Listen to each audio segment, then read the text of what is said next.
Everyone, स्वागत है आप सबका अपनी एसके ट्यूशन क्लासेस में। और मैं लक्ष्मी और मैं आपको पढ़ा रही हूँ नर्वस सिस्टम। कल वाली क्लास में हमने नर्वस सिस्टम के डिसऑर्डर स्टार्ट किए थे। कल हमने पढ़ा था इंक्रीज आईसीपी के बारे में और आज का टॉपिक हमारा रहेगा हेड इंजरी। तो चलो फटाफट हम अपना टॉपिक स्टार्ट करते हैं। Head injury. Head injury definition क्या होगी? Injury occurred in the head. Head मतलब सर, हमारे सर पे चोट लगी है तो उसको हम बोलते हैं हेड इंजरी। तो अब हम देखते हैं इटियोलॉजी। इटियोलॉजी मतलब कारण क्या क्या है, कैसे लगी सर पे चोट।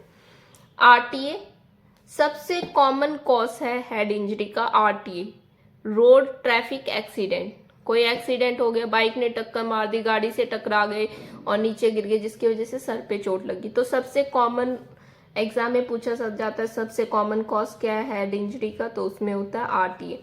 ब्लंट ट्रॉमा, कोई हॉकी स्टिक से किसी कोई लड़ाई झगड़ा हो गया, किसी ने हॉकी स्टिक से मार दिया, किसी ने कोई डंडे से, किसी ने कोई रॉड से सिर पे मार दिया, तो उसको हम बोलते हैं ब्लंट ट्रॉमा। ब्लंट ट्रॉमा की वजह से हेड इंजरी हो गई। Fall from height and in the depth, कोई भी हम खड़े हुए हैं, छत पे खड़े हुए हैं, कोई गिर गए अचानक से, किसी ने धक्का दे दिया, तो वो होता है फॉल फ्रॉम हाइट की वजह से भी हेड इंजरी हो जाती है। गन शॉट इंजरी, लड़ाई झगड़े में किसी ने गोली चला दी और जिसकी वजह से हेड इंजरी हो गई, गन शॉट इंजरी होती है। Stab injury, injury bye sword और नाइफ, तलवार चाकू किसी ने मार दिया तो स्टैब इंजरी हो गई। तो मतलब इन सब कारणों से हेड इंजरी हो सकती है। और अब पढ़ेंगे हम टाइप। टाइप कितने तरह के हेड इंजरी होती है। एक होगी ओपन हेड इंजरी और एक होगी क्लोज्ड हेड इंजरी।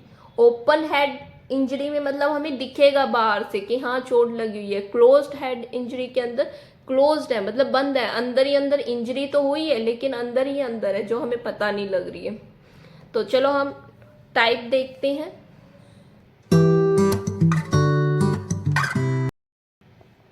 तो फर्स्ट है हमारा ओपन हेड इंजरी। तो ओपन हेड इंजरी में देख लो क्या होता है। In this type of injury the open would will appear on the head. जो हमारी चोट लगी है सर पे मतलब ओपन है, हमें दिखाई दे रही है, तो उसको हमने बोला है open head injury. It is two type का है ये। एक है लेसरेशन बोल सकते हैं या हम फ्रैक्चर बोल सकते हैं। लेसरेशन मतलब क्या है, जैसे जो हमारा सर है छिल गया कि मतलब सुपरफिशियल इंजरी है, बाहर से दिख रही है, तो उसमें हम बोलते हैं लेसरेशन। और क्या हो सकता है फ्रैक्चर। फ्रैक्चर मतलब 4 तरह के फ्रैक्चर हमें देखने को मिलते हैं हेड इंजरी में। तो linear fracture, depress fracture, compound fracture, combinated fracture. तो हम इसको एक एक करके देख लेते हैं क्या होता है इन फ्रैक्चर में। फर्स्ट है लीनियर फ्रैक्चर।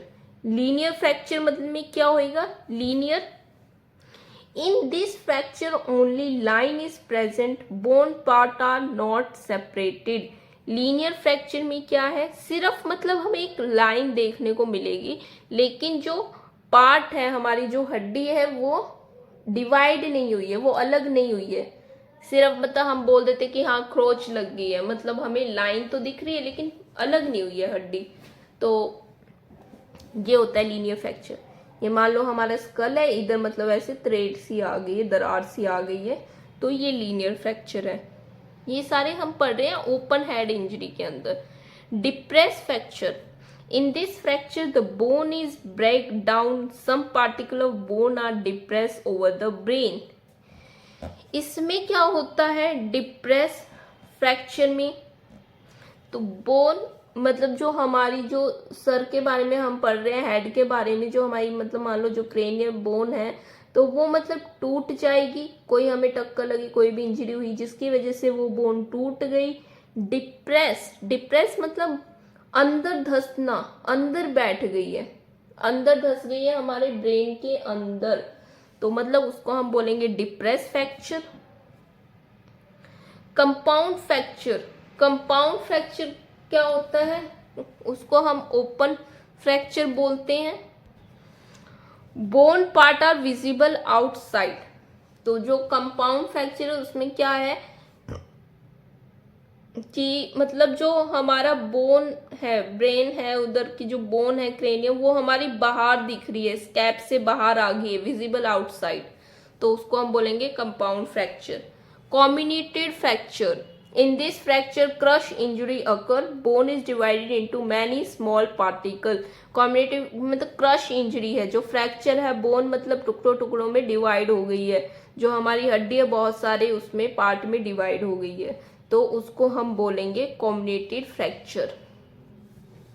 तो हमने देख लिया कि मतलब जो ओपन हेड इंजरी उसके अंदर दो टाइप है, लेसरेशन जो सिर्फ बाहर से दिख जाएगी, और फ्रैक्चर होता है, फ्रैक्चर के अंदर लीनियर फ्रैक्चर हमने पढ़ा है, depress fracture, compound fracture, combinated fracture हमने देख लिया। तो अब क्लोज्ड हेड इंजरी के अंदर तीन में डिवाइड हो जाता है, कॉन्क्यूशन, contusion, haematoma. Closed hand injury, in this type the open wound are not present but the internal injury occur। इसके अंदर हमें बाहर से तो कुछ दिखाई नहीं देता, कोई वुंड दिखाई नहीं दे रहा है, लेकिन अंदर इंजरी होती है, इंटरनल इंजरी होती है।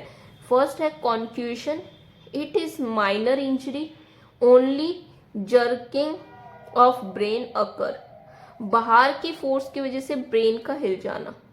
तो मतलब ये हल्की कॉन्फ्यूजन है, मतलब छोटी सी चोट है, कोई ज्यादा वो घबराने वाली बात नहीं है। ओनली जरिंग ऑफ ब्रेन मतलब हमें एकदम से झटका लगा और मतलब अंदर से थोड़ा सा ब्रेन हिल गया बाहर की फोर्स की वजह से।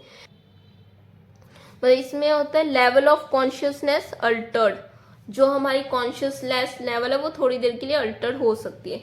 न्यूरॉन्स आर नॉट डैमेज, लेकिन कोई हमारे ब्रेन के न्यूरॉन्स कोई डैमेज नहीं होते। So the permanent symptom will not appear. तो कोई भी अगर मान लो अगर हमारा अल्टर लेवल ऑफ कॉन्शियसनेस भी है तो मतलब वो थोड़ी देर के लिए होएगा, कोई परमानेंट सिम्टम नहीं आएंगे क्योंकि हमारा न्यूरॉन्स कोई भी डैमेज नहीं हुए हैं। सेकेंड है contusion, it is a major injury. Concussion minor था, ये मेजर इंजरी में आ जाता है। The consciousness may be altered और लॉस। तो इसमें कॉन्शियसनेस जो हमारा कॉन्शियस लेवल है वो अल्टर्ड हो सकता है, मतलब थोड़ी देर के लिए चेंज हो सकता है, हमें पता नहीं लग रहा अरे कहाँ है क्या हुआ अचानक से, और या फिर बिल्कुल कॉन्शियस लेवल लॉस भी हो सकता है। न्यूरॉन्स आर डैमेज, कॉन्क्यूशन में न्यूरॉन्स डैमेज नहीं हुए थे लेकिन कॉन्ट्यूशन में न्यूरॉन्स डैमेज हुए हैं। So the permanent symptom will appear, तो इसकी वजह से जो सिम्टम होंगे वो परमानेंट हो सकते हैं। Depend on the location of neuronal damage, कि हमारे कौन से न्यूरॉन्स जो है वो डैमेज हुए हैं तो उसके ऊपर सिम्टम हमारे डिपेंड करेंगे। थर्ड है haematoma, blood is accumulated in the tissue. Haematoma में मतलब क्या है, ब्लड इकट्ठा हो जाएगा टिश्यू के अंदर। तो चार तरह के हीमाटोमा हमें देखने को मिलेगा। Epidural hematoma, most dangerous hematoma, सबसे खतरनाक हेमाटोमा कौन सा है, epidural hematoma. Occur due to arterial rupture, इसमें आर्टीरियल रप्चर हो जाती है जिसकी वजह से जो एपिड्यूरल हेमाटोमा है, ड्यूरा जो हमारी लेयर थी जो हमने पढ़ा था bio mater, arachnoid mater, dura mater, जो ड्यूरा मैटर है उसके ऊपर जो है वहां पे इकट्ठा हो गया क्लॉट आर्टीरियल रप्चर की वजह से। सब ड्यूरल हेमाटोमा जो हमारे ड्यूरा मैटर उसके जो नीचे है उधर इकट्ठा हो गया।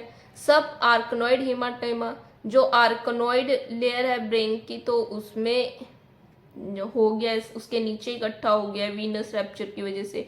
इंट्रासेरिब्रल हेमाटोमा जो सेरिब्रल है वहां पे वीनस रैप्चर की वजह से ब्लड इकट्ठा हो गया है।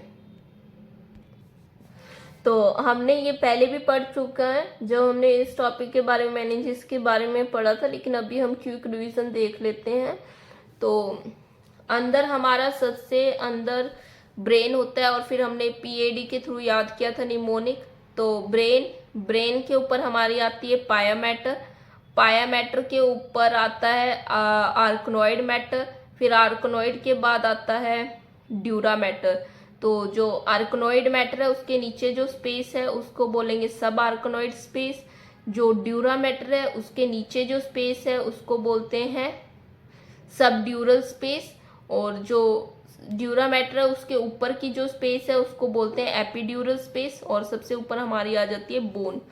तो जो हमने पढ़ा था एपिड्यूरल हीमाटोमा, तो जो ये हमारी ड्यूरामेटर है और ड्यूरामेटर के ऊपर हमारी बोन है, ड्यूरामेटर की जो ऊपर की जगह वहां पे ब्लड जो इकट्ठा हुआ है उसको बोलेंगे हम एपिड्यूरल हेमाटोमा। और सब ड्यूरल हेमाटोमा मतलब जो हमारी ड्यूरामेटर है और जो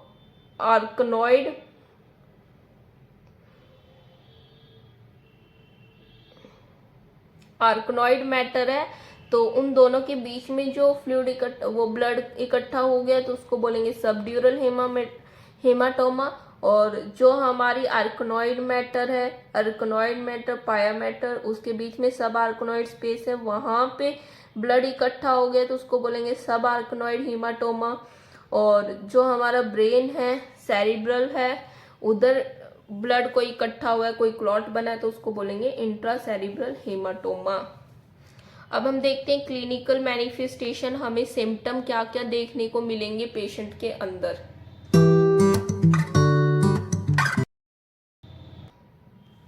सबसे पहले अल्टर्ड लेवल ऑफ कॉन्शियसनेस, जो कॉन्शियसनेस लेवल है वो अल्टर्ड हो सकता है पेशेंट का।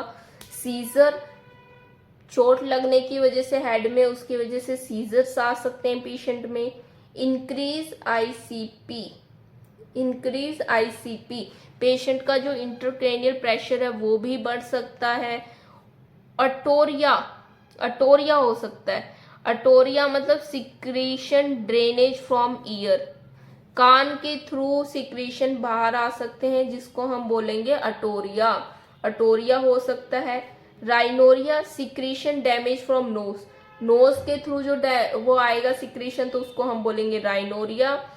रैकून आई, पेरी ऑर्बिटल काइमोसिस, मतलब सर पे चोट लगने के कारण हेड इंजरी में हमें ये भी देखने को मिलता है रैकून आई, जो हमारी ये जो आई होती है वहां पे नीचे सब वो ब्लीडिंग हो जाती है, पेरी जो ऑर्बिटल एरिया वहां ब्लीडिंग के कारण, तो रैकून आई हमें देखने को मिलता है। मतलब इधर ये आई वाला एरिया ये डार्क हो जाएगा तो इसको हमने नाम दिया है raccoon eye. Battle sign, ecchymosis over mastoid process, कान के पीछे हमें ब्लड इकट्ठा हुआ दिख सकता है तो जिसको हम बैटल साइन बोलते हैं।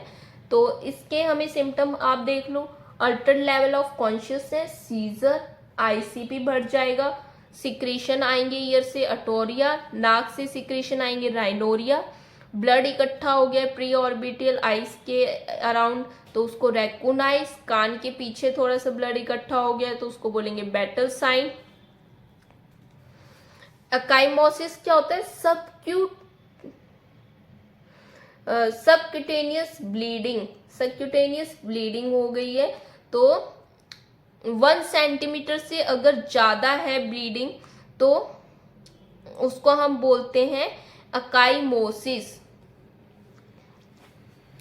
पेटिकी, सबक्यूटेनियस ब्लीडिंग 1 to 3 mm, मतलब सबक्यूटेनियस में ब्लीडिंग तो है लेकिन 1 से लेके 3 mm का साइज है, मतलब हमें इसमें सिर्फ हमें स्पॉट देखने को मिलेंगे, रेड स्पॉट हो जाएंगे हमारी स्किन में तो उसको हम बोलते हैं पेटिकिया।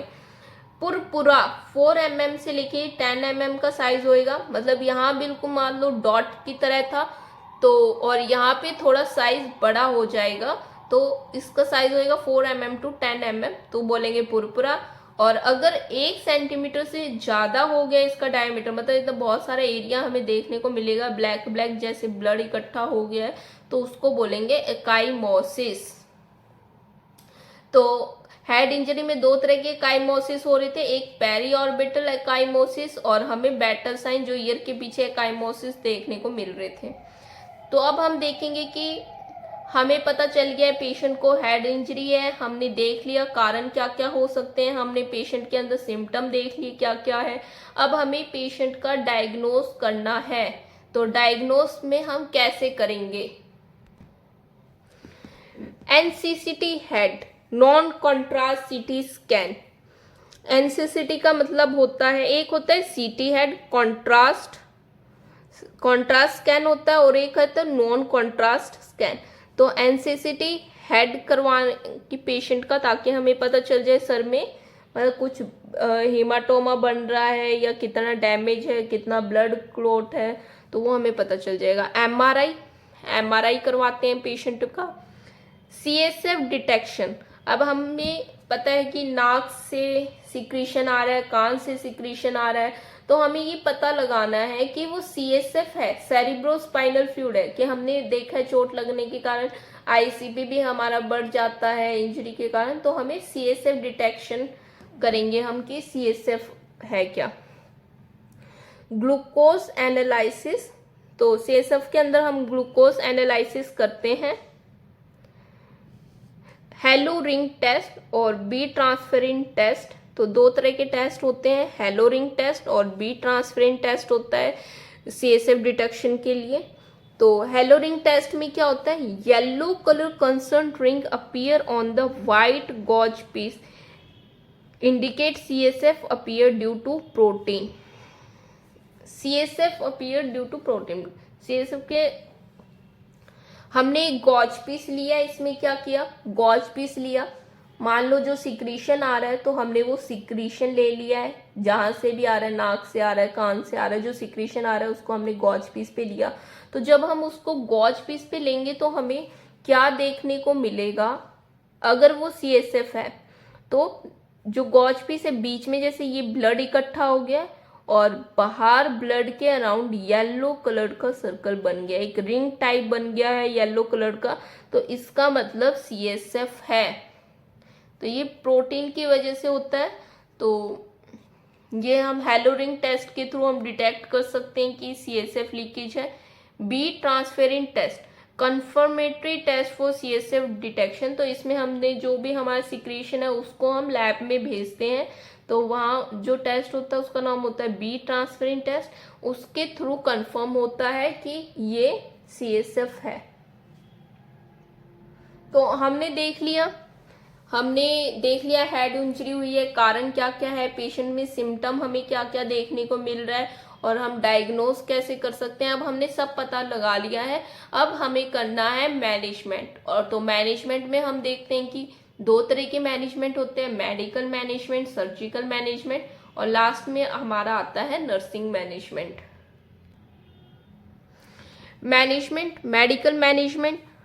मेडिकल मैनेजमेंट में क्या है, drugs are administered to decrease the ICP, तो हमें पता है हेड इंजरी हुई है, सर पे चोट लगी है, एकदम उसका आईसीपी बढ़ा है, तो हमें उसमें ड्रग एडमिनिस्टर करेंगे ताकि इसमें आईसीपी कम रहे, कि आईसीपी ना बढ़े, पेशेंट को कोई दिक्कत ना आए, तो उसमें हम डायरेटिक देते हैं, स्टीरॉयड देते हैं।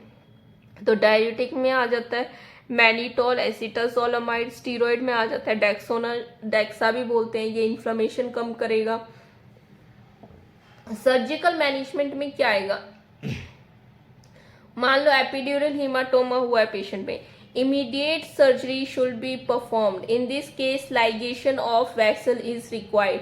हमें पता है कि मतलब कि एपिड्यूरल हेमाटोमा हुआ है, उसमें आर्टीरियल हमारी रप्चर हुई है, तो जिसकी वजह से ब्लड इकट्ठा हो गया है जो एपिड्यूरल स्पेस है वहां पे, तो हमें इसमें इमीडिएट सर्जरी करनी पड़ती है। इमीडिएट सर्जरी में जो भी वेसल रप्चर हुई है उसे हमें टाई करना होता है, उसको स्टॉप करना होता है। Large haematoma, it should be drained by the surgery, अगर हमें दिख रहा है लार्ज हीमाटोमा, कोई लार्ज क्लॉट बन गया है ब्लड इकट्ठा, तो उसको भी हमें सर्जरी के थ्रू निकालना पड़ता है। क्रेनियोटॉमी करनी पड़ती है। सर्जरी में भी, तो सर्जरी सुप्राटेंटोरियल हो सकती है, इंफ्राटेंटोरियल। सुप्राटेंटोरियल मतलब होता है जो टेंटोरियम सेरिब्लाई है उसके ऊपर, और इंफ्राटेंटोरियल होता है बिलो टेंटोरियम सेरिब्लाई। तो सुप्रा मतलब ऊपर और इंफ्रा मतलब नीचे, तो दो तरह की सर्जरी होती है, सुप्राटेंटोरियल एंड इंफ्राटेंटोरियल। तो अब हम देख लेते हैं, ये तो सारा डॉक्टर का काम था, उन्होंने मेडिकल मैनेजमेंट हमें बता दिया क्या क्या दवाइयाँ देनी है हम पेशेंट को दे देंगे। सर्जिकल मैनेजमेंट डॉक्टर ने कर दिया कि जो भी ऑपरेट करना था, सर्जरी करनी थी। अब हमारा काम है nursing management, very very important. अब मान लो ऑपरेट सही से हो गया, सारा काम अच्छे से हो गया, लेकिन अगर हम ऑपरेट के बाद हम नर्सिंग मैनेजमेंट सही से नहीं करेंगे तो पेशेंट ठीक नहीं होएगा। तो हमें अब नर्सिंग मैनेजमेंट करना है।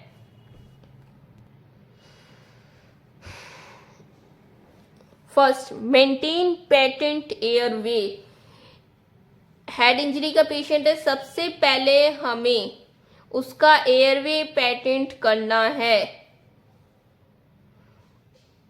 एयरवे, ठीक है, कि ऑक्सीजन उसको सही से मिल रही हो, कोई भी रुकावट ना हो, तो हमें सबसे पहले पेटेंट एयरवे मेंटेन करना है। इनिशियली प्रोवाइड सुपाइन पोजीशन, इसमें हमें पेशेंट को सुपाइन पोजीशन देनी है। जब पेशेंट का आईसीपी बढ़ रहा था उसमें आपको याद होगा कि हमने पेशेंट को सेमी फाउलर पोजीशन दिलवाई थी, और इसके अंदर हम पेशेंट को क्या दिला रहे हैं? इनिशियली सबसे पहले हमें दिलाना है सुपाइन पोजीशन, ठीक है। सबसे पहले पेशेंट आया उसको सुपाइन पोजीशन हमने दिला दी।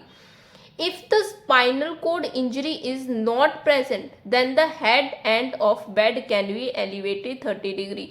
जो अभी न्यूरोसर्जरी न्यूरोलॉजी डिपार्टमेंट में काम कर रहे हैं या ट्रॉमा में काम कर रहे हैं, इमरजेंसी में काम कर रहे हैं, उनको अच्छे से पता है अगर पेशेंट को इंजरी हुई है तो मतलब हो सकता है उसको स्पाइनल कोड की भी इंजरी है। अगर कोई स्पाइनल कोड इंजरी का पेशेंट है उसका बेड हमें हमेशा डाउन रखना है, स्ट्रेट रखना है। लेकिन अगर हमने देखा पेशेंट आया, हमने उसको एसेस कर लिया पेशेंट में स्पाइनल कोड इंजरी प्रेजेंट नहीं है, तो हम बेड को हेड एंड एलिवेट कर सकते हैं 30 डिग्री, ठीक है। Head should be in the neutral position, जो हेड है वो न्यूट्रल पोजीशन में होएगा, हमें हेड बिल्कुल भी नहीं हिलाना है पेशेंट का। Hyper ventilate the patient to decrease the CO2। ये हमने जब इंक्रीज आईसीपी का डिसऑर्डर पड़ा था तो उसमें भी मैंने बताया आपको पेशेंट को हाइपर वेंटिलेट करना है। पेशेंट को हाइपर वेंटिलेट क्यों कर रहे हैं? अगर हम पेशेंट को हाइपर वेंटिलेट नहीं करेंगे तो पेशेंट का CO2 लेवल बढ़ जाएगा। CO2 लेवल बढ़ेगा तो सेरिब्रल डायलेशन होएगा, तो पेशेंट का आईसीपी बढ़ जाएगा, जिससे अल्टर लेवल ऑफ कॉन्शियसनेस हो सकता है। तो हमें ये चीज प्रिवेंट करनी है, पेशेंट को हाइपर वेंटिलेट कर देना है ताकि उसका CO2 लेवल कम रहे। Morphine injection is contraindicated in the patient because it causes CNS depression.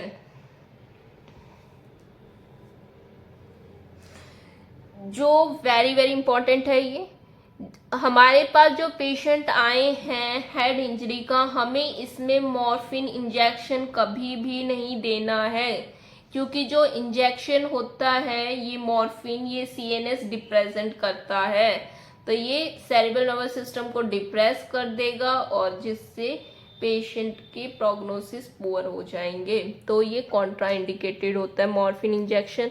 NSAID drugs can be, non steroid anti inflammatory drug can be used, ये हम यूज कर सकते हैं। Avoid excessive coughing, avoid strain stool and straining stool. मतलब patient को avoid करना है कि उसको ज़्यादा खांसी ना आए, अगर वो स्टूल पास कर रहा है तो ज़्यादा जोर ना लगाए। तो ये हमारा नर्सिंग मैनेजमेंट है। पोस्ट ऑपरेटिव रेस्पॉन्सिबिलिटी, हमारी क्या रहेगी रेस्पॉन्सिबिलिटी?